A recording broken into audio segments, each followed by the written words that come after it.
আসসালামু আলাইকুম, welcome to my channel Hannah's kitchen. আজকে হ্যানাস কিচেনে রান্না হবে পুঁই শাক দিয়ে পাঙ্গাস মাছের মাথা। আসলে আমাদের গ্রামে বলা হয় এটাকে খান্ডা। পুঁই শাক দিয়ে পাঙ্গাস মাছ মাথা দিয়ে খান্ডা রান্না বলে। আর আপনাদের ওখানে কে কী বলে ওটা তো জানি না, ডাইরেক্টলি বোঝানোর জন্য প্রকাশ করে বলে দিলাম। পুঁই শাক দিয়ে পাঙ্গাস মাছের মাথা রান্না করবো ঝোল করে। তো দেখতেই পেয়েছেন এখানে আমি এক মুঠো পুঁই শাক নিয়ে এসেছি। শাকটা একটু তাজা, খুবই নরম, ডোকাগুলো খুব সুন্দর নরম ছিল, কাটার আগে কেটে যাচ্ছিল। দেখতে পাইতেছেন খুব সুন্দর করে ডোকা সহকারে আমি কেটে নিয়েছি। পাতাগুলোকেও কেটে নিয়েছি, পত্র নিয়ে নিলাম। ওখানে আমি মাছ নিয়ে নিচ্ছি। অবশ্যই মাথা দিয়েই রান্না করা হবে। যে দেখেন মাথার পিসটা আমি একটা পিস দিয়ে রান্না করে দেখাবো, আর বাকি পিসগুলোকে আমি ভেজে নেব একসাথে ভাজার জন্য। আমি এখানে দেখিয়ে দিচ্ছি। মাথাটাকেও হালকা ভাজা করব আপনার শাকের সাথে রান্না করার জন্য। দেখতে পাইতেছেন আমি বাটিটার মধ্যে পিসগুলো নিয়ে নিয়েছি। একসাথে মশলা অ্যাড করব। এখানে জিরা অ্যাড করে দিলাম, ধনিয়া অ্যাড করলাম,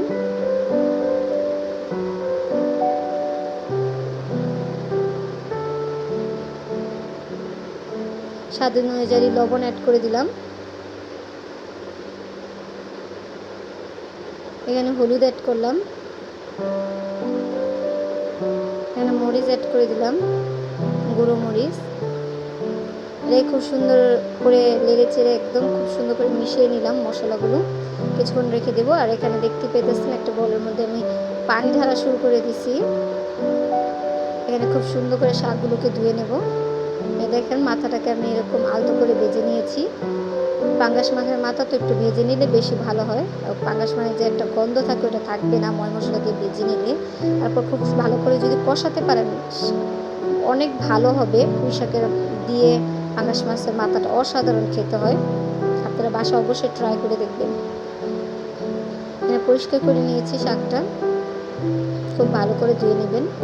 শাকে বালিও থাকতে এখানে দেখতে পারেন আমি পেঁয়াজ আর রসুন কুচি করে তেল দিয়ে গরম করা শুরু করে দিয়েছি। আমি এখানে কি তেল ইউজ করছি এটা আপনাদের দেখিয়ে দিচ্ছি। আপনারা যে কোনো তেল ইউজ করতে পারেন, এটার মধ্যে কোনো সমস্যা নেই। সয়াবিন তেল হলেই হবে। খুব ভালো একটা কালার চলে আসছে। এখানে আমি অফ করে দিচ্ছি চুলাটা, জাল বেশি হয়ে যাবে নাহলে পুরো হয়ে যাবে। দেখতে পেতেছেন সামান্য পানি অ্যাড করে দিতেছি আমি, ছিটটা আসতেছে। এখানে 2 টেবিল চামচের মতো আমি উঁচু করে হলুদ দিয়ে দিচ্ছি, কারণ শাক রান্নার সময় আপনারা জানেন না, আমি আপনাদেরকে বলে দিলাম। শাক রান্নার সময় অবশ্যই হলুদের পরিমাপটা একটু অতিরিক্ত রাখবেন, কারণ না হলে হলুদে একটা কালার আসবে না। শাক কিন্তু হলুদের কালারটা মানে অ্যাবজর্ব করে ফেলে, যার কারণে বোঝা যায় না। তার জন্য হলুদের পরিমাপটা একটু বেশি দিতে হবে।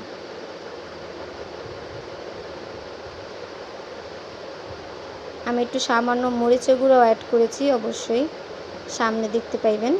এখানে ধনিয়া গুঁড়া দিয়ে দিলাম। আমার মশলা অ্যাড করতে দেরি হইতেছে, তার জন্য আমি চুলা বন্ধ করে দিয়েছি। ধনিয়া গুঁড়া দিয়ে দিলাম, সামান্য জিরার গুঁড়া দিয়ে দিলাম,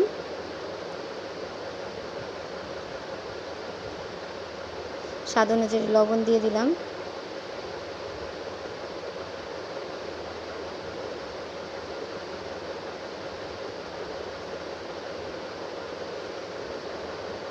এখানে ভালো করে নেড়ে চেড়ে নেব। মাথাটা দিয়ে দিলাম। পাঙ্গাস মাছের মাথাটা আমি দেখিয়ে দিচ্ছি যে কীভাবে আমি ভেজে নিয়েছি। এটা মোটামুটি ভালো করে ভেজে নিয়েছি। এখানে নেড়ে চেড়ে ভেঙে নিলাম, কষিয়ে নিলাম। জালটা দেখতে পেতেছেন মিডিয়ামে আছে। এই পর্যায়ে পুঁই শাকটা দিয়ে দেবো খুব ভালো করে। পুঁই শাকটা বেশি হলে আটতে নাও পারে, ভাপ দিয়ে বারবার করে নেড়ে চেড়ে আপনারা অ্যাডজাস্ট করে দিয়ে দিতে পারেন।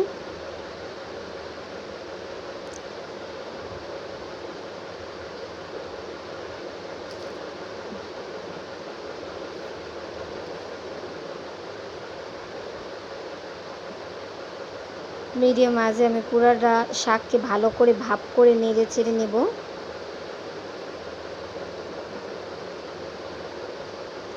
এই শাক রান্নার রেসিপিটা যদি আপনারা ফুল টু জেড কপি করেন তাহলে দেখবেন অসাধারণ একটা রেজাল্ট আসবে। দেখতেই পেতেছেন আমার কষানোটা প্রায় হয়ে আসছে। এতটা ভালো লাগবে আপনি চিন্তাই করতে পারবেন না যে পাঙ্গাস মাছ দিয়ে পুঁই শাক রান্নার পর এতটা ভালো লাগে। আমরা সোজা সাপটা বেশিরভাগই চিংড়ি মাছ দিয়ে পুঁই শাকটা রান্না করি ঝোল করে। অন্য কোনো মাছ দিয়ে ট্রাই করি না, আর করাও যায় না, ভালো লাগবে না। আর পাঙ্গাস মাছটা করে দেখেন, অসাধারণ লাগবে। এখানে 1 কাপ পরিমাপ পানি আমি ইউজ করেছি, আপনারাও এতটুকু করে দিবেন। মিডিয়াম আঁচে খুব সুন্দর করে 10 মিনিট পর্যন্ত পাকাবেন, তাহলে খুব ভালো রেজাল্ট আসবে।